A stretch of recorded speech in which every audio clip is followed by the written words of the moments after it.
Hi everyone, I'm Rebecca, and this evening we are going to do just a short workout that is designed to be safe for those living with osteoporosis or osteopenia, low bone density. And it's an introductory level video, but if you're level 1 or even if you're more advanced but just like to touch back on the basics, this is just going to be a short one where we touch on all aspects. We touch on the front body, the abdominals, and that nice lumbar, low back, and pelvis neutral control. And we'll work a little bit on our postural muscles and extension when we're on our belly. And we'll do a little bit of side lying hip work. So I'm going to give you the option to use your ring if you have it, because I've just, there's a few people that have it at home. I'd like to give you the opportunity to use it. You certainly don't need it because we're just going to use it for some of the upper body work when we're on our back. So if you don't have the ring, you can simply have the arms doing what those of us with the ring are doing. You just don't have the ring. So, so on that note, we're going to start on our back today. And if you do have some low bone density, then it's nice to come down onto your side on the mat and then do like a log roll where you keep the spine, from twisting as you come onto your back. So, and if you don't have those worries, you come down however you want. Good. And if you have the ring, just have it between the hands and try to keep the hands nice and relaxed, like the fingers open. You don't want to be gripping and having tension in your upper body because you're squeezing, the ring harder than you need to. Just have the palm connected to the handles of the ring and then the fingers nice and open and relaxed. And make sure you're relaxed in the head and neck, the throat. Good.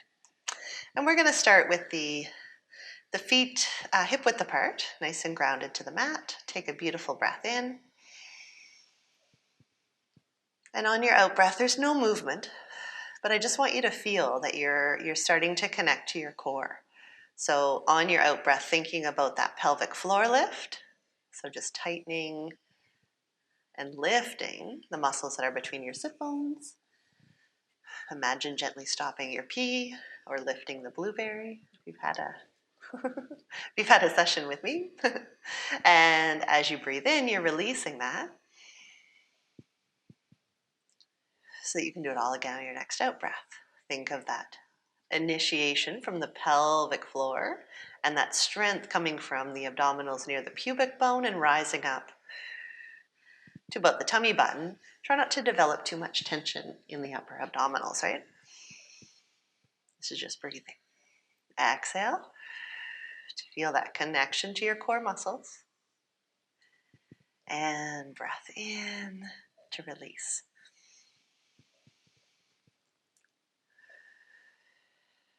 Good. And then we're going to start to lift one leg to tabletop. And if you have the ring, you can either leave the elbows on the mat and just give a little pressure in on the ring that way. As you bring the leg, and then easing off as you release. Or a little more advanced is to have the hands off the mat or the elbows off the mat with them straight. And as you bring that leg to tabletop, once again pressing in on the ring just gently and release. So those are your two options. If you don't have the ring, you can just choose to have the arms in either position. Breathing in to release and relax, and breathing out to press in on the ring to bring that leg to tabletop. And I'd like you to just picture that your pelvis is really heavy into the mat here. It's wide and there's no shift at all as you raise the leg to tabletop and as you lower. Exhaling, leg to tabletop, a little squeeze in on the ring. Beautiful. Release it down.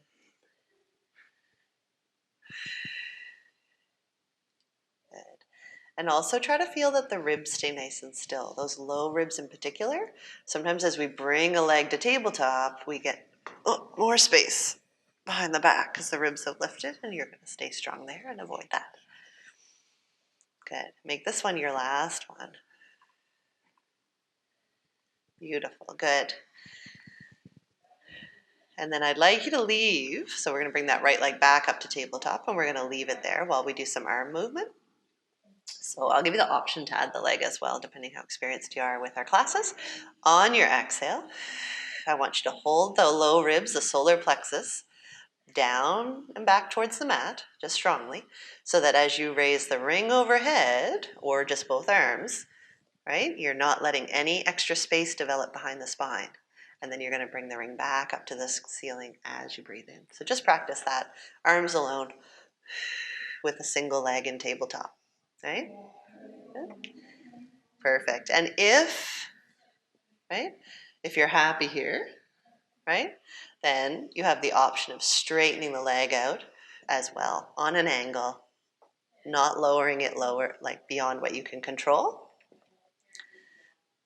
So exhaling, straighten the knee, reach the arms overhead, but make sure that there's no shift in the pelvis. Those low ribs don't pop up towards the ceiling, right? And we're going to do 3 more on this side, no matter what version you're doing.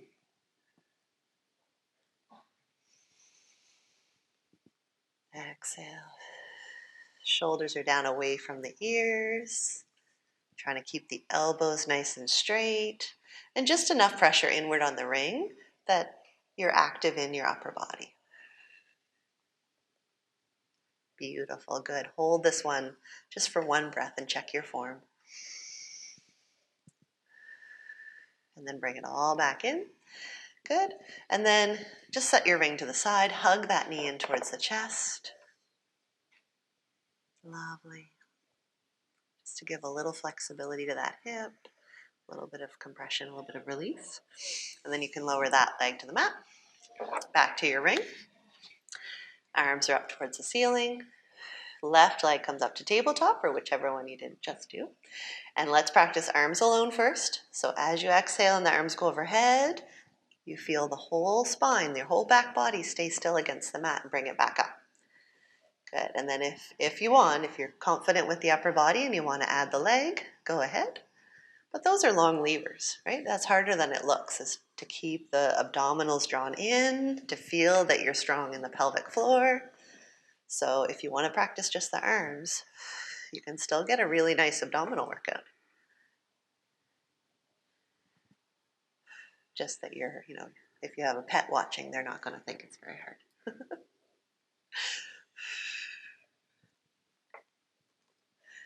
Good, and we're going to try 3 more like this, whatever version you're doing, straightening the leg and lowering the arms, or just doing the arms and maintaining the leg in tabletop, right? Whatever version you're able to do with good form and a bit of challenge to yourself, of course. So there's your last one. Bring it in, set your ring to the side if you have the ring, and then just draw that knee in towards your chest. Lovely. Good. Perfect. And release. Good. And then you won't need your ring for this next one. We're going to roll onto our side and just do a little bit of hip work.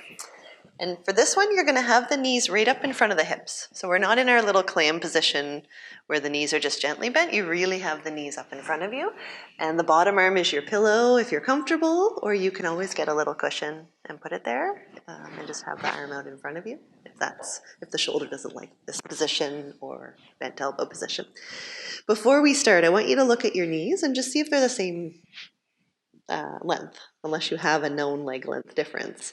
When you've stacked your pelvis, the knees should also be the same length. And you're going to think about creating a little space between your waist and mat so that you're not, this top hip is not up and you're not sloppy and loose in the abdominals, but rather you're already strong in the core. You've thought of a little space here. You have the abdominals just gently drawn in, not so that you can't breathe, right? Put the top hand on the hip if you don't need it for a little balance on the mat. And our first motion is just going to be to raise the top knee and lower it down. So the foot stays down for this first bit, and this is just opening, right? This is just opening the knee and closing it up. And the motion's actually coming at the hip. We're thinking about our knee moving, but it's really a rotation and lifting of the thigh bone from the hip, right? And we're just going to do 2 more like this. You should already feel it working in that top hip. And you're working to keep the waist nice and still. Good. And then you're going to hold this one up and you're going to lift the foot. The knee stays at the same height and you're going to lower the foot back down and then lower the knee. So that's your series. Knee lifts as high as you can without shifting the pelvis. Then the foot joins it, the foot lowers, and the knee closes. Knee, foot, foot lowers, knee lowers, right? We're going to do a few more like that. Lift the knee, lift the foot, but don't let the knee drop, right? Lower the foot, then lower the knee, right? Lift the knee, lift the foot, lower the foot, lower the knee. One more, lift the knee, lift the foot, the knee is still as high as it was, then lower the foot, then lower the knee. Good job.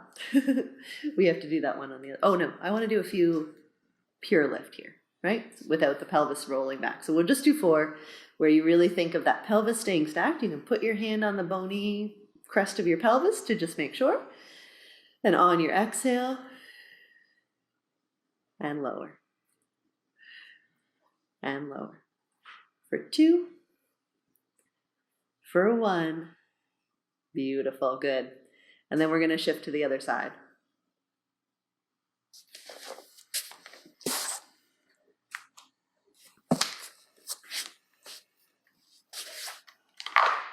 Good. Find that same position on the other side. Okay. Where you take a glance down, you make sure the knees are level and they're right out in front of your hips. Right? You thought of a little space between waist and mat. You're strong in the abdominals. The hand is on that top hip. Good. And our first motion is just going to be to raise the top knee and lower it down. Raise the top knee and lower it down. And here you're challenging yourself to really open that hip. You're waking up the top hip muscles. Right? You should feel it a little bit. And you're getting a little bit of, steady work in the abdominals as they work to hold the spine nice and still to maintain the little space between waist and mat. Now we're adding on to this. So we raise the top knee, then lift the foot so it comes to the same height as the knee, lower the foot, and close it all up. Oh. Raise the knee, raise the foot, but don't let the knee drop in that moment. And then lower the foot and lower the knee. So knee is high, knee stays high as the foot comes up, knee stays high as the foot lowers, and then close it all up. Knee lifts, foot lowers, knee lowers. Abdominals are still supporting the spine, the pelvis is still nice and steady. Can we do 3 more? Raise the knee, raise the foot, lower the knee. Raise the knee, raise the foot, lower the knee. This is our last one. Knee, foot, lower the foot, lower the knee. Ah. And then we have to do 4 just of our, just lifting the leg as it is. And as we do this, the knee is always a little higher than the foot is what you're aiming for, right? Because a lot of people, if their movement pattern is this, they end up with the knee down but the foot nice and high. So just try to make sure that, because the muscles we're trying to access let you raise, they're active when you raise your knee and the foot is a little bit lower than the knee or the same height. Good. And that is 4. We're done. Let's come on to our belly just for a little bit of postural work, which is so nice when you are spending your days in front of I'm just going to move my ring off there. If you're spending your days in front of a computer or you just work, with your head down a lot, this is a really nice series. So coming onto your belly, and if you're not comfortable with your feet close together, if that makes you a little bit already feeling compressed in the back, then you can spread the feet a little bit if that relaxes the hips more. We're going to work on the upper body today. So taking the hands, instead of under the forehead as we often set up, I just want to put them out to the side already. So that those forearms are at your side, and that means you might just have to tuck your chin a little bit so that you can put your forehead on the mat and not squish your nose in. And I want you just to, before we lift our upper body, Just want you to feel that as you breathe out, you draw in with the abdominals to really support what we're going to do with the back body. So try to feel that the abdominals get a little bit light, right? That they draw in away from the mat to support what we're going to do with the upper body. So take a nice breath in to prepare. On your out breath, draw in with the belly and float up with the face and the throat and a little bit of the breastbone to come to this nice hover. And you're just going to slide your shoulder blades down your back and then lower back down. Exhale to come up again. Thinking of getting long out of the top of your head and staying strong in the abdominals and moving back down. And depending how tight you are in your spine, right, you might not get very high. You might just be hovering before that low back would want to take up some of the movement and you feel it there. So don't worry about coming up unless you were, some sort of professional dancer or gymnast. You might not have that mobility in your spine. So more think about getting taller, even if you hover a few inches, but you're really thinking of getting height out of the top of your head, lengthen your spine, right? And that control in the pelvis and low back. And let's just do 2 more like this. Breathing in to release, exhaling to draw in with the deep belly, to come to your hover. You're going to hold this one, and you have 2 options here. If you're used to it, if you've done some of our other classes, and on your exhale, you're going to float the right arm. Just float it, inch from the mat, and put it back down. And then the left. Right? But if that's too much, then I just want you to hold this nice hover and release if you get tired. The rest of us who've been practicing this a bit, you're just going to alternate arms. And you're trying to feel that nothing moves in your rib cage, your spine alignment. You stay long in your spine, drawn in with the abdominals. Good. We're going to make this one our last one. Beautiful. Good. And release. And then we're going to bring the legs a little narrow. If you had them wide, bring the hands under the shoulders or the rib cage, getting ready to press up to hands and knees. Try to draw the abdominals in as you do that so that you can support the spine. And we're just going to move into a cat stretch from here. So on your out breath, gently drawing the tummy in and letting the low back round up towards the ceiling, the mid back, the upper back, the head and neck dropping down, and then releasing back to neutral. And we'll do that one more time.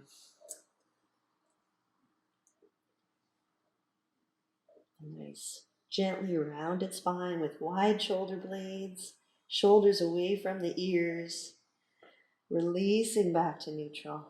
And then rock the hips back towards the heels. You can leave the hands forward if that feels good,